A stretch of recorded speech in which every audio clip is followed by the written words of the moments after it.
Gözünü kapa hadi mahalleye dal. Bu nasıl hız baba, kafalar alan. Hepsi dazla kumu, hepsi pasta. Sanki kurt çubuğu tersi tıvıraş. Peşimden gel hadi uzaklara doğru.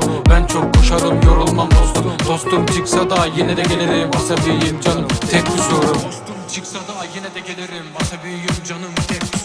Koşarım basarım limiti zorlarım. Kalırım gitmem seversem kollarım. Yarışma var bura kafaları kıralım. Herkese mermi sana gülistan alayım. Gül bir kere seninle geleyim. Buralar ıssız cenneti göreyim. Tüm zorluklara göğüs göreyim. Dost sandıklarıma ezip geçeyim.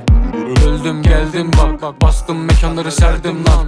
Ciroları yine serdik babacım. Anama sordular oğlum mafya mı, limana gemilerimi bağladım. Tüm yaşantıları denize attım. Sanma gülüm gittim ve gittim. Elimde uza adalet kovaladım. Keke namımız mahallede keke. Kanımız düşmedi yere. Kardeşler sardı çevremizi keke. Parola devam ke. Keke namımız mahallede keke. Kanımız düşmedi yere. Kardeşler sardı çevremizi keke. Parola devam ke. Kasma lan söyle kaç beden giyer baba dedikleri inince bel elimde ustura. Canım kasma sen diyecekler yapıyorsun arabesk. Gemileri batırdık biz olduk alabora. Dubai'ye gideceğiz bu gece kol bastı ya. Basma sen bak bu kerpeten. Kasma kendini bence nispeten.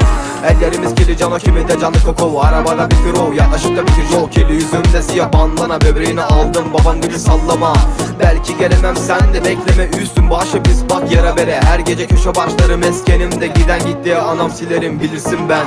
Baba bugün eseceğiz her yeri kanka. Sal bizi gidelim ileri takılı kasım vites dönemem geri. Havada kalsın nefesi keserim nefesine. Adımızı duymuştur tüm mahalle. Ordu guruydu ekibimle. 52 plakam fiyakalı pastam. Yeri geldi soframıza soğan ekmekle. Keke namımız mahallede keke. Kanımız düşmedi yere. Kardeşler sardı çevremizi keke. Parola devam ke. Keke namımız mahallede keke. Kanımız düşmedi yere. Kardeşler sardı çevremizi keke. Parola devam ke. Keke.